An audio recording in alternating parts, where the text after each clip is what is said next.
Yo guys, What's up? What's up? what's happening?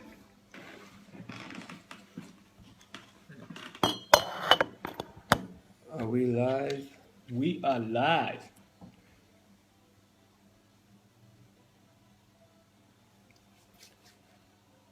Got 13 viewers. What's up? So how are you guys doing today? Let us know in the comments. Just comment if you can hear us good or if you can't. So Hear it. It's bad. I see the likes coming in. So who's excited for our live stream today? We are.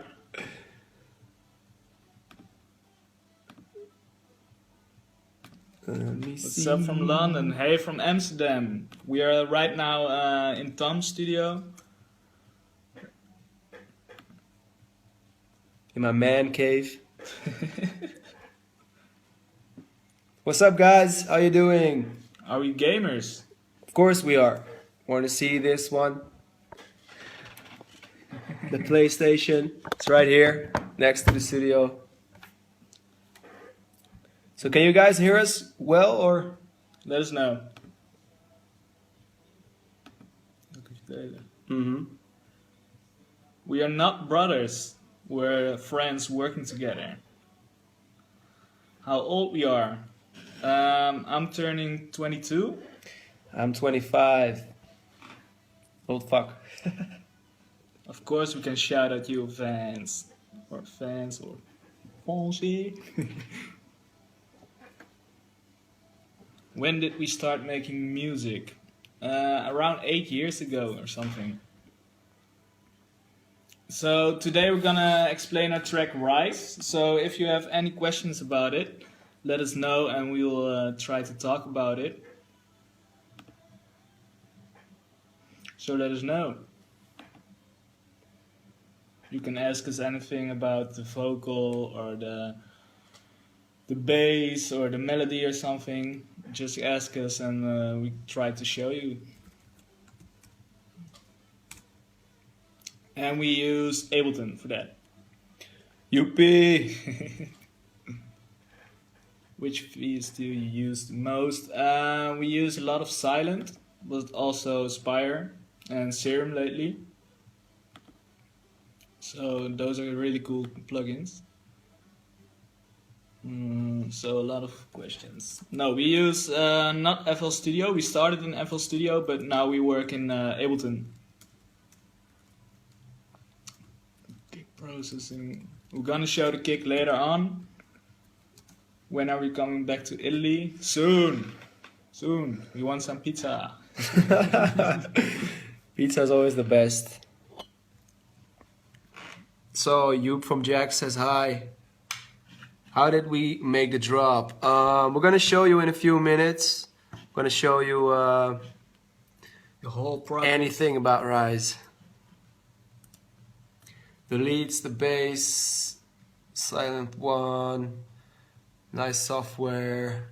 Yeah, we use Ableton Live for probably 5 years now or something. What's up, Tom and Jame? You are very good DJs. Thank you, man. Thanks a lot. How did we come up with the melody? That's a good question. We actually have I think 5 or 6 different versions of drops for this track. And it was just playing around and a lot of trying. And then we got there. What plugins do we use? On this Silent. one we used a lot of Silent. Spire as well. Spire as well. We didn't use... yeah, that's it, I guess. I want your babies. You're not gonna have them. Alright. That's a weird one. Bass would be interesting. Okay, we're going to talk about the Yeah, bass. see a lot of questions about the bass. Everybody's liking the bass. Yeah, we're gonna show it, Gabriel. I'm sorry, man, we're not performing at Greenfields this year. I'm sorry. Hope to be there next year. New Club Academy.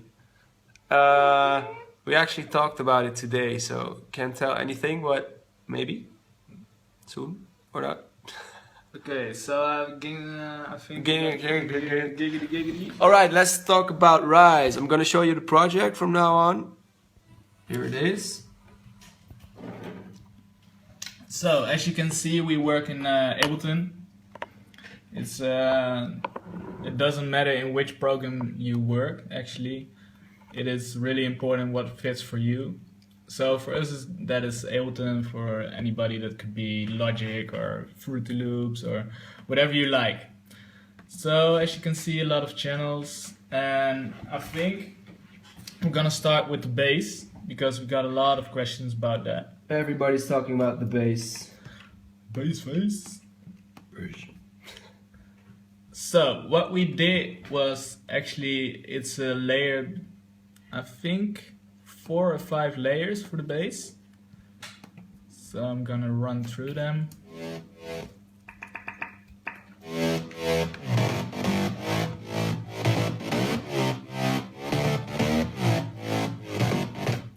And this is the melody it's playing. And see, it's freezed because it's taking a lot of processing speed. So the key of Rise is actually E. We're in. And what really is important for this bass line is the gliding between the notes. So every time it hits a new note, it glides to it, which gives a really cool vibe. So, as you can hear.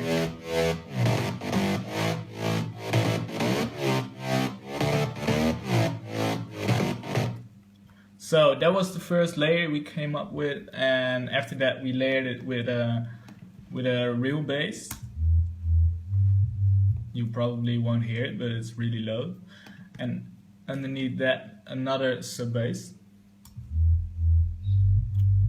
So that's the bass for what you feel on a festival, like in your stomach rumbling. Next to that we have another layer.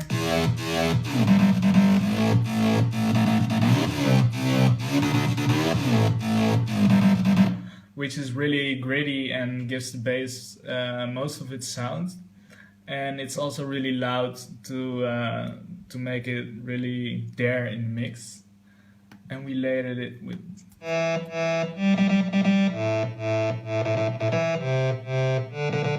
somewhat a lighter sound, so it needed something else.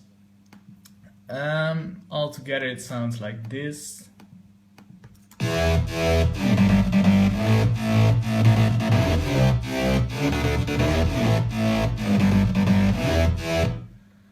And we first had some other bass lines for it as well. So that's maybe a cool tip. When you make a melody or a bass line combined with a melody, it's also good to change it sometimes, because it's not always perfect on the first go. So Loris Simino got a question about the basses. He asks us if won't the basses clash, like if they play the same frequencies? Oh yeah, that's a cool question. This channel is freezed, as you can see, because it's taking a lot of CPU. But let's start with the first one.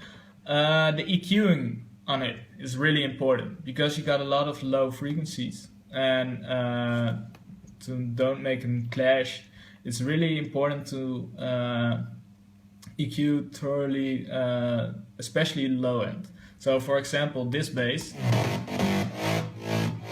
we EQ'd a lot of bass out of it, but it's still got its warmth and it's adding to it. These basses, like the really low one, the ones you feel, is also cut off around, you can see it right now, but it's cut off around, I think, something like 80 Hertz or something. So the last bass, the sub bass, which is giving you the lowest frequencies, has the room to play there. So this is only playing the lowest frequencies, and these two Yeah, also all the low is cut out so they don't clash together. So EQing is really important on it. So Yeah, we got some other questions. The vocal, for instance, where did you get the vocal from? yeah, this track was first finished as an instrumental track, and later on we decided we wanted the vocal around the original ID. And then we met this amazing guy, Ivar Lisinski.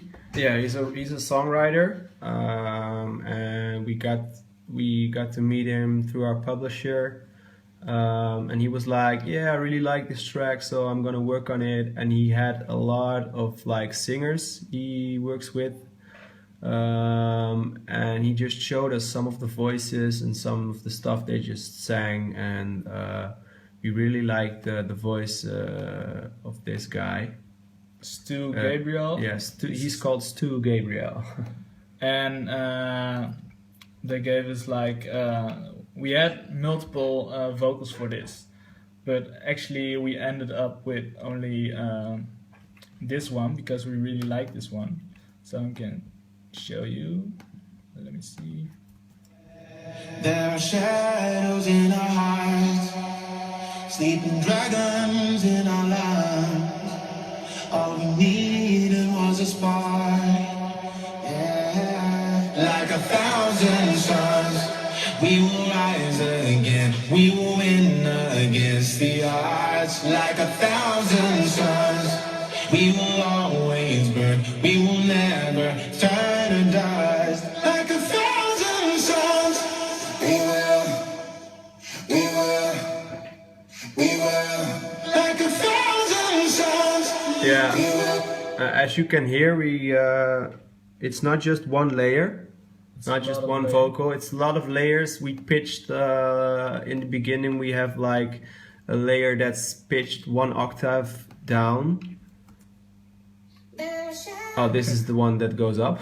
Chipmunk. This is the lower one. Yeah. And it's all the same vocal. Or maybe did we use different takes or not? I don't think so. No, it's all like the same vocal, the same part, and we just took one in the middle, one layer that's an octave down, and one layer that's an octave above the normal vocal, and it gets like more body to the vocal. Yeah. Also, the lowest one is like really stereo, so you get like a vocal, which is in the whole spectrum. So I got a funny question here from Alessandro Morelli, probably from Italy. Is it possible for an amateur bedroom producer to reach the standard industry loudness level? I'm gonna say, if you think our loudness level is enough, then I would have to say yes, because we are still bedroom producers, or like, of course we did some adjustments to our studio, but it's still not the best studio we have. Like the only thing we have is pretty good monitors, a laptop, sound card, and then we have like some acoustic panels on the walls, but it's not perfect. No, not more than that. So it's a lot of trying and learning your ears to listen carefully, and of course you will gain more knowledge after experiencing and playing around. Yeah, and someone saying half of everything you hear is made in a bedroom and then sent off to someone else to master. Nope. No, that's not true. Some people do, some people don't, but the thing is, it's not about the master, you know? It's about, most of the time, about the mix. Yeah, when you make a track, it's important to mix during, so the track is already sounding how you want it. And, Yeah. And you know, when the mix is bad, you can't fix it in a master. So mixing is the most important part of making a track, and mastering is actually making it only loud and sounding good on all like platforms, like in your car, on your phone, on like small speakers. Yeah, so I got someone's asking about the monitors. Over here we got the KRK Rocket 6, and we also have them in the other studio. But there we also have the Adams, the AX7. What was it? A7. A7X. Almost. A7X, and they're pretty damn cool. What's up, Monse? What's up? Okay, so we're gonna Yeah. show the lead sound for this track. Everybody's talking about the lead sound over here. Okay, so the lead sound. I think this is the most important layer for this.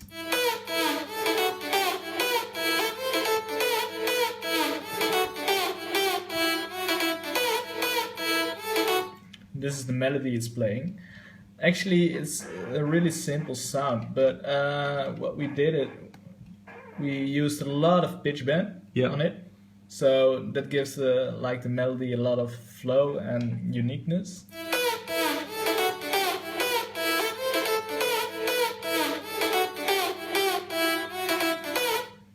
So this is made with silent. Yeah, silent.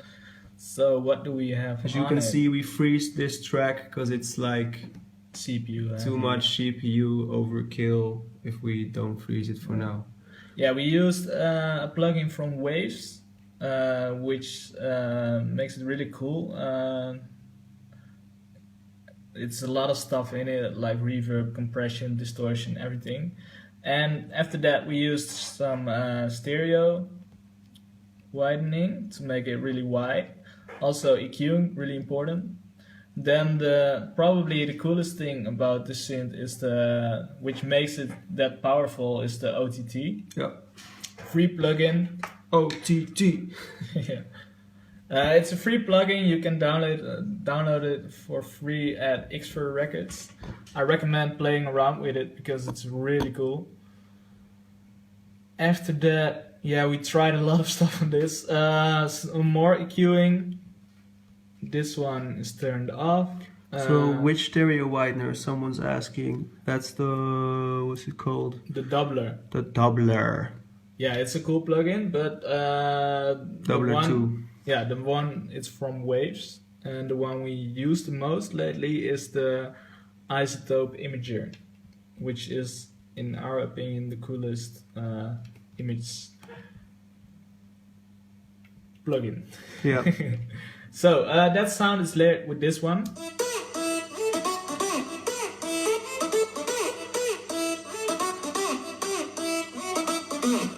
It's a synth we used also in. Someone's asking why is it not 150 BPM? That's too quick. But 'Cause if you it's want not. if you want to make a hardstyle version, go your gang. It's just 128. Go your gang. Okay. Go your gang, man. That's too Dutch. So this is the sound we used for Buddha, but then tweaked a lot.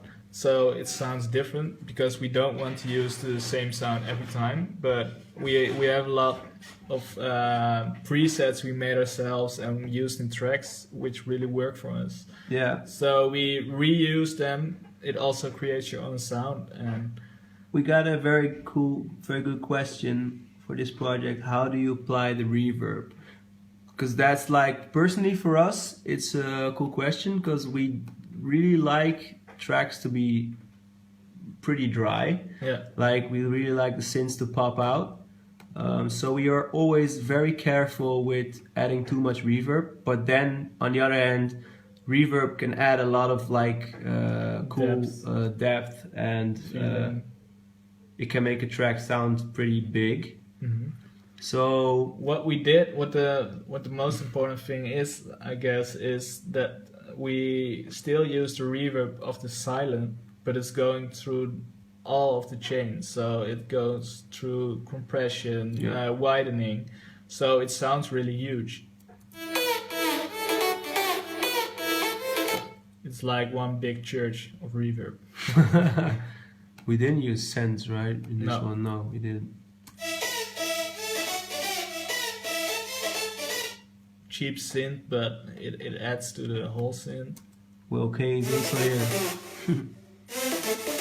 Yeah, this one is cool. It's this synth gives a lot of like, how you say that, energy to certain parts of the melody. Yeah. So It hits certain notes. yeah, it's not all playing of the whole melody. So what it does, for example, it's only playing these notes, which make them stronger. So there's also a lot of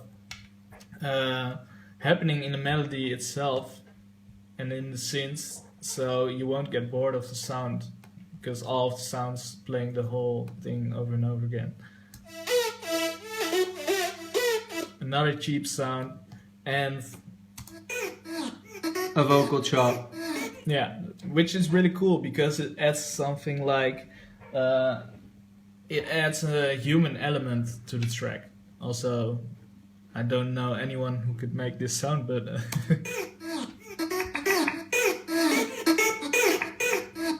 Yes. but using like a voice or a real instrument adds a lot to your track and to your sound as well. And in the second part, there's coming another synth.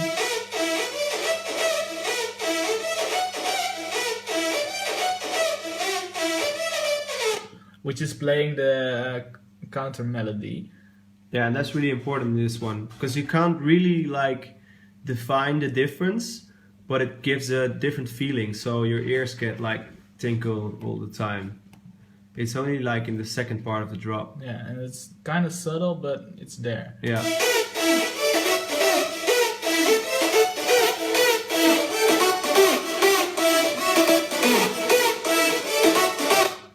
And of course, a lot of EQing and taking out of all of the lows because you have like a thick bass line laying Yeah. underneath. So all these synths don't have any like low frequencies. That's very important. Someone's asking also like what makes your lead sound so clean? I think that's already, Mostly EQing. yeah. And EQing is already answering the question like but also the thing I said about reverb. We try to be very careful with the reverb because it could mess up your lead pretty bad. Yeah, and also not placing every synth like in the same place. So Yeah. with reverb and Try to fill up the whole spectrum. yeah, stereo imaging, really important. How did you reach revealed in the first time? How did we do that? I think it was via Danik on Was it? the Danik selection. Oh yeah, EP. first track we released on the Danik Selection EP was Combat. So through Danik. Okay, so also what we really want to show is like the vocal chops in this track, Yeah. which when we made this, I was like jumping in the studio like, Yeah. oh my god, this is so cool. This is so cool, man. So this is like the whole, actually one of the most important things about the track, I guess. So here it goes.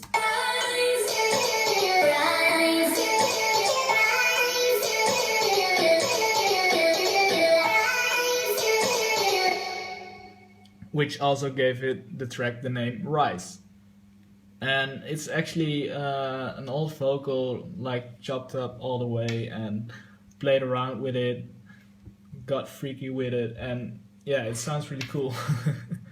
Someone's asking, how do I know when I'm overdoing the amount of leads I layer? But it's pretty much you have to always think like less is more. Sometimes we're also like layering and layering and layering, and then you get like 10 layers, and then we're like, okay, we're still missing something. But sometimes when you just remove some of the layers, you can like the rest is getting its space in the mix. You trying to, how do I say it? You have to try to find like a balance in it. Yeah, the most important thing is like when you mute like a channel, a lead, and it's not adding Yeah. enough. So when you won't miss it, or when you miss it, you need to put it back on. When you don't miss it, it's not necessary. So No, you can don't, yeah. delete it. Then just remove it. Hi from Toronto. Hi Catherine. What's up? What's up? What's happening? So we got like 5 minutes left, so shoot us with some more questions. We can show the kick maybe. I saw some questions about that. Indeed, totally. Master. Okay, I'm gonna show the kick first. How do you get freaky with the vocals? Never comes out good. Is there a spec pattern to stick to? For us, no. We just do shit with vocals. We just really like to experiment. Most of the time when we hear vocals, we hear like the cool parts and we pick them out, and then we just start like building melodies from the top of our heads. It's not very special, I'm sorry.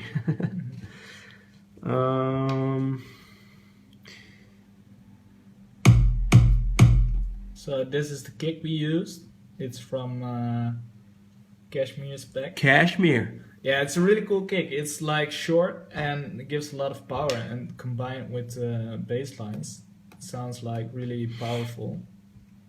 So I can show that.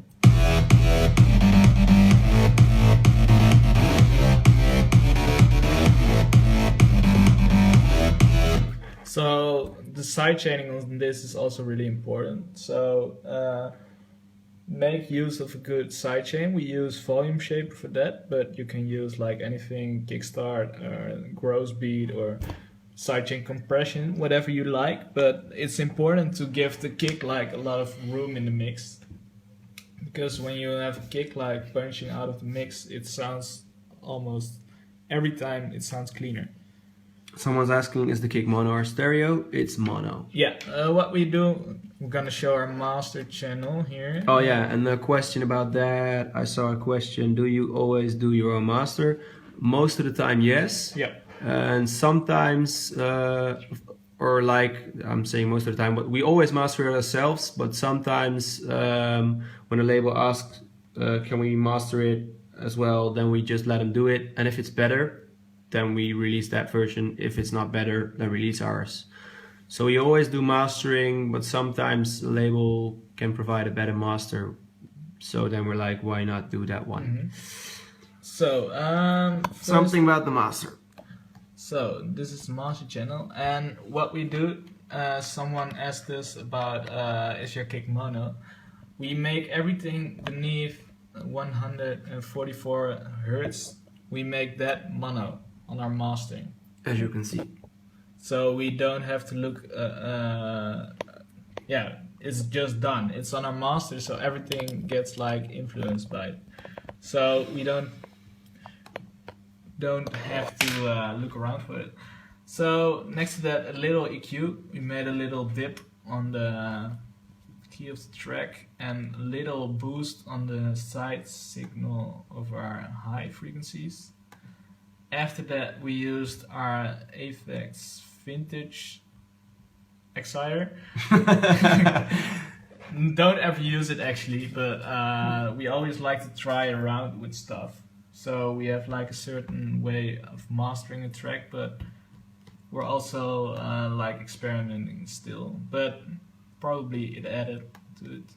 Then multiband compression from the C4 is also a Waves plugin. Really cool. That's a really cool one.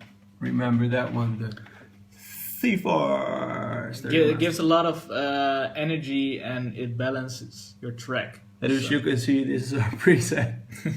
Tom and Jame Master is pretty simple. No, it's not in it. So, and actually, that's it. The most important thing for the track is like mix everything on its own and mix your track like the best you can. It's not about your master, but it's about the mix in the track, because you still want your track to sound good when there's nothing on the master.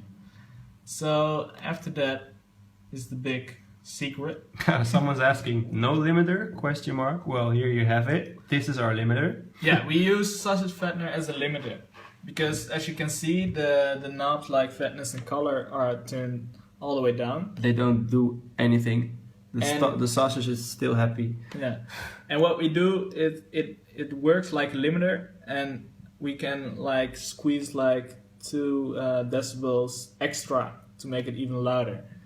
So don't overdo this, but it makes your track like a lot louder in the end. We've also seen people use the fatness. They like open up the fatness on the sausage fattener on the master, but that's really, we're really careful with that because that could really fuck up your mix. Yeah, it works best for us as a limiter because it lets your track sound like the same. So, 2 more questions. Okay. How much time did you spend making this track? So funny thing is, I think it was finished, I think a year ago. First ID, 26th of August 2015. Yeah, but how long did we spend on the track? I think, like with only the instrumental, so without the vocal, I think it was pretty much, it was pretty quick, right? 2 weeks. Yeah. 2 weeks. No, but the first draft was like made in 1 or 2 days, Yeah. and it was pretty good. But like the mixing took us 1.5 weeks or something, and then the vocal took really long to get a good vocal. But that's just sometimes you just gotta cope with that. And now we have a vocal which we are really happy with. So guys, I think we're gonna have to. Last question. Oh yeah, last question. And don't be afraid. We're gonna answer all of your questions. when the stream is done. Yeah, just gonna So, react on Facebook. If we don't answer your question there in the comments, look it up because it probably will be asked like 3 or 4 times. Do you use a sampler to get the heads or snares in key, or just look for the right heads or snares? We just select heads and key, and like snares and percussion and everything, and then we just look up the key using the spectrum. And then we can pitch it. Yeah, so when you can show it maybe really quickly, when you open up the spectrum in Ableton or in any other program. My English is very well this evening. Very good. Huh? Very good. So this is like a spectrum, and when you put a sample in it, yeah, you can see the peak over here. And when you select that, or when you get your mouse at the peak, you can see in the left corner it says G. So that means the sample is in G, and when you know the track when you know the key of your track, then you can like transpose it to that key. So that's pretty simple. And we didn't do it in this track actually. No, but most of the time we do with the percussion and the kicks yeah, and really important. and the claps, because yeah, it's better to be in key. So guys, Thanks for tuning in. So again, we're gonna answer a lot of questions in the comments down below. So don't be afraid if your question isn't answered. Probably it will be asked like 3 or 4 times, so we try to answer. So you can still get the questions in the comments below. I will answer them. And thanks everybody for all the people, huge support on it. For all the people in Thailand, Bangkok, we will be there this Thursday. We'll be playing this Saturday, but we'll be there this Thursday. And thanks everybody who bought it. We made our first Beatport #1. Yeah, which means really a lot. Thanks a lot for that, guys, and see you guys soon. Bye. Bye. Ooh, it's still going. Oh, awkward. How do I stop this thing? Awkward. Oh shit. How do we stop this thing, man? Hey, bye guys.